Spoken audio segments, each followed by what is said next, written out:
So now I'm very excited that we're going to invite Joe Cicman to join us. Now, we really wanted to make sure we got a chance to talk to Joe at this conference. He can't be here, but he's going to join us remotely. So we're going to have, first of all, we're going to have some words from Joe, and then we'll have a conversation between Joe and Matthias right here on the stage. Technology allowing, but of course we can make this happen. So first things first, this is the point that I nervously ask. If Joe, I feel like I'm doing a seance. Joe, can you hear me? Joe, are you there? I am here. Hey, wonderful. Okay, well, we'll see Joe. Oh, there he is. Fantastic. Welcome, Joe. We're so delighted you could be here and joining us in this form. We really wanted to hear from you. You may, or folks in the room may already know, Joe Cicman has a long history of enterprise architecture, enterprise engineering, and is now principal analyst at Forrester. So has incredible insights and thoughts on the composable future that we might encounter. So I will step out of the way. I will let Joe take the stage and lead us through some of his thoughts, and then Matt will return to the stage, and the two of them can have a bit of a further conversation. So please make him incredibly welcome. It's Joe Cicman, everyone. Joe. Hi, everyone. Yeah, my name is Joe Cicman, and I'm coming to you over Starlink because I did not want to miss the opportunity to talk to you about bridging composable architectures into the enterprise for your digital products and experiences. So I'm an analyst at Forrester Research, and I spend my days researching the technology that enterprises use to build digital experiences for their customers. And I use that insight from the research that I do to advise tech leaders in those enterprises. Now, some days I'm advising chief digital officers. Other days, I advise enterprise architects. And still other days, I advise CMOs or directors of sales operations. So I work with many types of leaders. And too often, it feels like those leaders are all speaking about the tech using different languages. So what I do is I bridge the conceptual gap. I use metaphors, I use familiar analogies, and I use value language. So it's a little bit like a Rosetta Stone. It helps people get on the same page so that they can work in alignment. And I'm going to talk to you about Composable the way I talk to my clients about Composable. I'm going to raise the altitude a bit. So let's get going. You know that saying, now that's music to my ears? When you deliver value to your customers, it's a perfect harmony. They're happy, they pay you, and then you're happy. It's how capitalism is supposed to work. But the trick is to do that at internet scale, actually at cloud scale. See, a long time ago in a dev shop far, far away, the technology for making music wasn't adaptive. Music was written with ink on paper. You needed trained musicians to play it. Producing it was expensive, and too few people could enjoy it. Music can change a person's perspective, and a person's perspective can change the world for the better. But prior to 1770, music was not only hard to write, it was hard to play. But then, someone invented a hardware solution that made playing music less hard. And finally, more customers than ever could afford to hear automated music experience. Now, this scaled the delivery of music, and it thus democratized it. And the ad was great too. Clean lines, authoritative font. And after its launch in 1770, the music box was sharing space with the pocket watch. And it wasn't until 1810 that wristwatches were invented. And it wasn't until the movie Pulp Fiction came out in 1994 that people knew how important wristwatches were to families. But comic relief aside, my point is that the architecture of music experiences meant that music wasn't easy to iterate. Making a change was economically infeasible for the most part. And any music that got created and compiled into a music box remained the same for a very long time. The architecture of musical experiences was partly automated, and it was scalable, but it wasn't adaptive. Now, I'm telling you this because the internet predated the cloud, and there's still a lot of pre-cloud era digital experience tech running in enterprises to this very day. With pre-cloud architecture, deploying changes remains economically infeasible for the most part. Cloud native architecture is designed for activity and for scale. Okay, now flash to the present. Composability is a software architecture based on cloud-native principles, and it dramatically alters the economics of delivering value to your customers, no matter what business you're in. It enables you to change quickly and economically as your understanding of your customers' preferences change. Now, how did cloud-native architecture get invented in the first place? Well, it started with the pressure to innovate at cloud scale. That pressure on the shoulders of really smart people with the right incentives yielded composable architectures. Now today, composability is changing the form factor of enterprise tech for delivering customer experiences. Traditional enterprise IT is clunky, it's rigid, it's expensive. Developers have to work in ways that practically feel like writing music by hand with ink on paper. Now there's still a lot of technology executives who are dealing with the challenge of managing pre-cloud era tech. In fact, Forrester's 2023 survey indicates that 58% of global enterprises are in a traditional IT state of maturity. But there's a force at play that's changing the expectation that enterprises have of their web technology. It's this idea of consumerization of enterprise software. And that expectation is driving the adoption of composable architectures in the enterprise. Now, the payoff of composability is lowering the cost of change. And when that happens, enterprises can iterate more. And when they iterate more, they can innovate more. They apply that adaptive technology strategy. They compose their digital systems so that they can recompose them as and when they need to in order to keep up with the changing demands of their customers. Adaptivity is one element that enables enterprises to keep up with ever-changing demands of their customers. But it's not the technology on its own that knows what the customer wants. Your people have to do that work by working in alignment and by putting the customer at the center of everything they do. Through our research, Forrester has discovered and described what we call the customer-obsessed operating model. Customer obsession, that's putting the customer at the center of your leadership, strategy, and operations, enables your company to sense and respond to market circumstances. And that specific blend of leadership, strategy, and operations characteristics enables any enterprise to be customer-led, insights-driven, fast, and connected. And we've expressed this as a maturity model that has 5 stages. And here's how it pays off.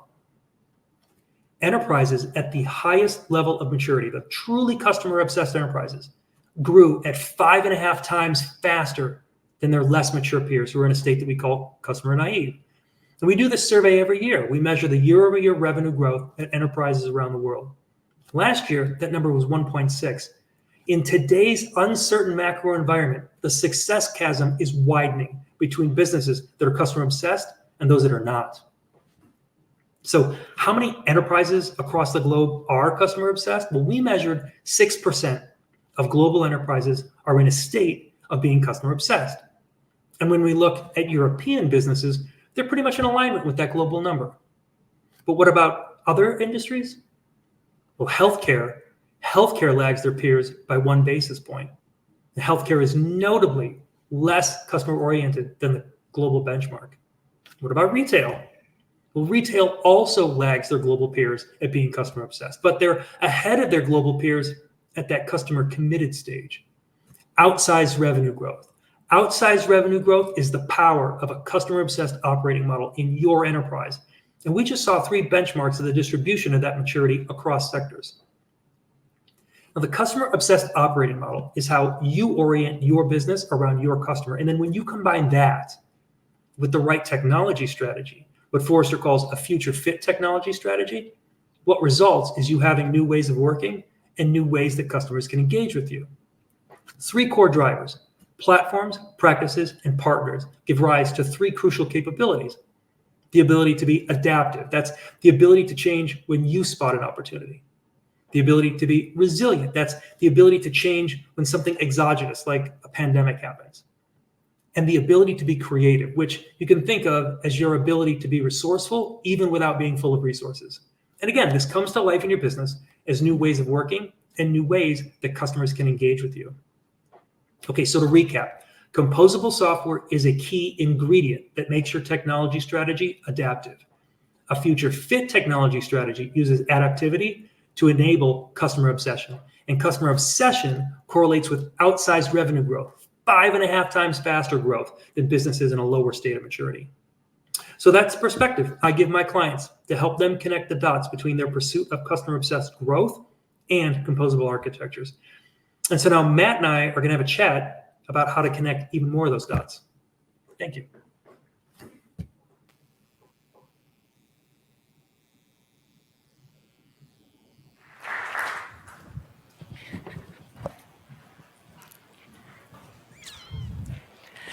Thanks so much, Joe. That was amazing. When you think about all these different roles and stakeholders that you generally interact with, what are the different in their perspectives on composability as you talk through this space with them? Yeah, I'll start by saying that when I work with clients that come to me with problems, I come across largely misperceptions and missteps. And it's kind of like how a doctor usually only sees the patients when they have pain, not when they show up to brag. I get the bragging when I do research. So what I end up doing is working to recalibrate those perspectives when I work with my clients. So I'll give you a couple. On the tech leader side, I will often hear things like, oh, hey, I thought Composable makes things simple, but my velocity is slowing down. But they're looking at it from a perspective that doesn't include a view on using a platform product team, okay? And when you miss that out, then the result is they've got feature devs that have the burden of figuring things out, like how to do identity. Now, on the marketing side, I would hear, okay, well, my devs are happy, but now I just took a step back 5 years because I don't have a WYSIWYG editor and preview it anymore. And sometimes the enterprise architects I hear, hey, my legacy vendor is telling me they're composable. I just have to upgrade. How on earth is that even possible? And so when I get those perspectives, what I then do as an analyst is I get the leaders aligned and working together to create, think of it like a pipeline, if you will, that starts with the CX team studying customers, creating journey maps that call out the digital interactions that benefit those customers and have value to the firm. And then they kind of stack rank those by business impact. And then they build a 2-stage roadmap where, we call out how to build quickly and realize the impact and then rebuild to harmonize that capability across the rest of the enterprise's digital experience platform. So, you can do that centrally, or you can do that locally, or you can do it in a federated structure. And it all depends on how your brands are organized. Yeah, I've sometimes said that there's this weird, sort of chain between architects, developers, and marketeers, where each of them take choices that are really important to their role, right? So as an architect, you have to really think about longevity of your choice, term evolution, and those pieces. You have to think about governance and control and oversight. And depending on how an architect solves that, they can really make life miserable for the developers that have to work within this system that's suddenly stuck in some legacy stack or can't move or can't do anything. Or hopefully, we hope that if they choose our approach, they can make life for those developers amazing, right? And give them flexibility and ability to pick up any modern technology, ability to move fast, ability to focus on creating value instead of operating pipelines and maintaining stuff, right? But as developers tries to solve for those points of their flexibility and their ability to use the newest tools and build the newest things, they have the ability to really make life miserable for the marketeers, so the business stakeholders that now fall into this kind of ticket vortex where everything they want to do is ask the developers and they'll tell you, maybe we'll look at it in our next sprint. Maybe they won't, right? And hopefully we can give them a platform where we can get the developers to solve for their concerns, but also make the next step in the chain awesome. And I think when we talk to a lot of these large enterprises, you mentioned it, right? They might often look at this very fast moving web space and what you can build there and feel like they are not really able to get there and that they are lagging behind and that they're kind of in a different world. What do you believe are some of the root causes on why some enterprise and industries lag behind? Yeah, when we zoom out and we ask, why would some industries be able to get away with surviving while lagging and other industries can't. One way we look at this is, maybe that industry functions more like a utility, or maybe it's in a duopoly market. So for example, residential natural gas. You don't have to win customers. You just have to efficiently manage those customers that line up to stay warm in the winter. And a gas company is very different from a brand like Chewy. And in 2021, Chewy topped out at our CX index. Brands like Chewy succeeded in part by providing high emotional quality in their experiences. And what are positive emotions? Well, those are emotions like feeling happy and valued and appreciated. And how do they deliver that emotion? Well, one of the features on the Chewy site is called Connect with a Vet. It's telehealth for pets. And it offers experiences like video consultation, the ability to pre-schedule that consultation, and extended hours of operation. How did pet parents rate this? Well, they rated, about 80% of those pet parents rated it a 10 out of 10. And by the way, when you sign up for your gas bill, you're a customer or you're a consumer. But when you sign up for Chewy, you're a pet parent. You see the difference there? And I think that's the difference between how some industries can afford to lag and others cannot afford to lag. Yeah, that's a great point. And I think one of the things I think we'll just increasingly see happening that we've already seen from the last many years is just how those emotional connections and how those interactions with your customers have moved from being more in physical spaces maybe into really taking place online, right? And I don't think there's any sense of that slowing down. On the contrary, I think a lot of the new trends we spoke about earlier around generative AI and so on will lead to completely different expectations of what kind of interactions you can build digitally and you can build online and how much you can build that kind of connection. But again, I think it will also really put a pressure to anyone that's lagging behind to find some way to catch up and to be able to execute in that space as expectations to what a customer interaction online actually feels like and looks like.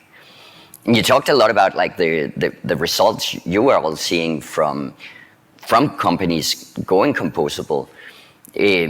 And I'm sure people in the audience and people viewing online are wondering what is the first step that you would recommend if they want to go on the path of achieving similar results? What I would say, and this is about how you engage with your stakeholders, find your why. In other words, find the thing that the organization exists for. Now, organizations don't exist to buy technology. They exist to serve customers. So find your why, find your motivation, and it just cannot be about using the coolest technology. One way to find your why is to talk with people in your customer experience team. Engage the customer experience colleagues, grasp their CX vision of what experiences your platform needs to enable for the business, okay?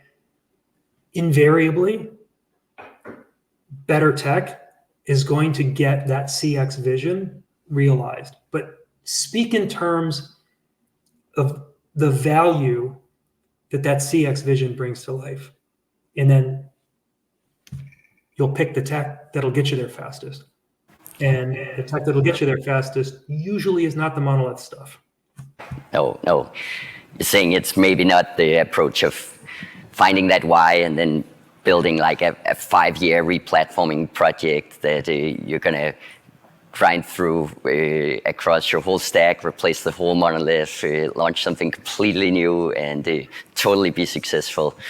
Now, I think that's always been our thesis, right? That you need to really deeply understand customers to build something successful for them. But then you also need to be able to build with customers, right? You need to be able to have a pace of execution where you don't just listen once at the beginning and build some large waterfall model that will take a year to execute, and then take something to the customer and hope you really understood them, right? Like you need to be able to constantly ship, and especially in that space of the actual digital experience that's interfacing with them.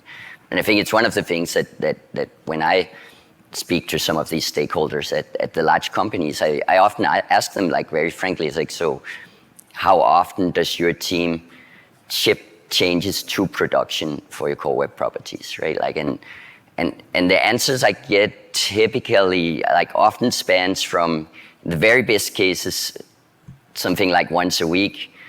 Very regular, there's like a bi-weekly release window. Sometimes I hear like once a month, and it's not even uncommon to hear like every quarter we have this big release window. That's when changes go up. Everybody have to queue around it and get their things in or lose out and so on, right? Like, and that leads to very heavy QA processes, and like the step becomes very big one. And at a point, I asked one of our data analysts to just look at like at Netlify, how often do our enterprise customers actually ship changes to production?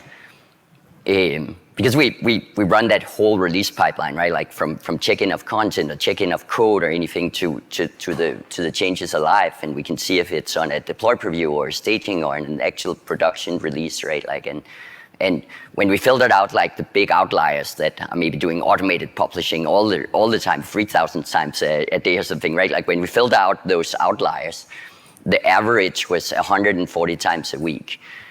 And I think that's what this approach can help with, right? Like when you can actually decouple the web experience, the actual experience you're building from your core business infrastructure layer, from all the legacy systems that you have sitting internally, from the systems that require data migration and security reviews and so on, then you can get to that pace, right? Like, and often the large companies barely believe that it's doable, right? Like we have so much proof point, and we have really worked on this platform to also make it like a change you can start without re-architecting everything, that you can start in a small place and get to that point.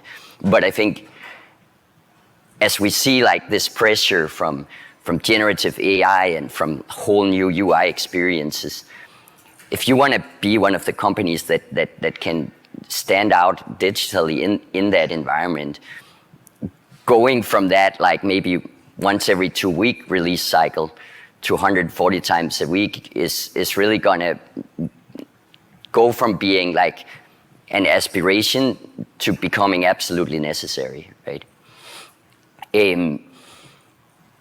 When you talk to the companies that you've seen go through this journey and go composable, what is your key takeaway on which ones do it successfully, and which ones struggle, or which one in which cases is it actually a failure? Yeah, I think what I would say is, for a lot of years, enterprises were buying big monolithic systems that had, all the processes worked out behind the scenes. In other words, the vendor worked out that whole architecture. But when you go composable means that you are the architect of your own digital experience platform. And so you have to approach it with the discipline of a software company that's delivering the platform. And you have to deliver that platform like it's the product that your business uses to create all of its experiences, because it is. And so when I've studied these companies that have done it very well, I found that the tech leaders speak the same language of their stakeholders. They get their stakeholders to speak the same language so that they can get to the root of the problem. They will lay out the chain of dependencies in order to get ultimately to the goal. And it's a chain of dependencies that they can incrementally bring into place. They don't have to, it's not a matter of shutting the whole thing down, bringing something new up. It's iterating the car while you're driving it.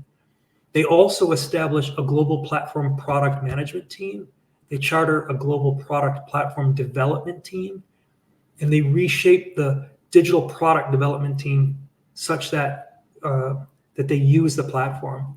And then finally, they do give serious consideration to delivering even a second prescriptive stack option just for the technical projects. Yeah, that makes a lot of sense, and obviously, like we've been talking for a while, so we've also really architected our platform with this in mind, right? Like, and I'm really trying to, like, a key concern of us is that our platform is not some big monolithic platform, right? Like, we are really trying to be very clear about what do we think is the core web architecture that will be similar across all of these different journeys, and what are all the different components you might like go and buy and use, and how are they gonna change over time, and really trying from our point of view of to identify the things that won't change, things that will stay stable while all the rest changes, right? Like, and that's where we are kind of really, like, since the beginning when we started building Netlify, we've always tried to identify those pieces that we believe will stay the same, and then build a strong platform around those that can handle the orchestration and the workflows and the release management and the maintenance and so on, but leave the space open for architects and developers and marketeers to choose the pieces that are constantly changing and to evolve them and to bring those forward. Before we wrap up, so what's your main advice to our audience on connecting all of these dots? Yeah, when you all go home, start talking to your colleagues in different functions. Speak in their value language. The thing about business is that it's about people and understanding how. So understand how improving your customer's life translates into your customer spending more time and money with you, and how that drives the demands on your digital capabilities, which drives demands on the technology. So those are the dots you want to connect. And when you do that, you'll make the right decisions. Thank you so much. That was sage advice.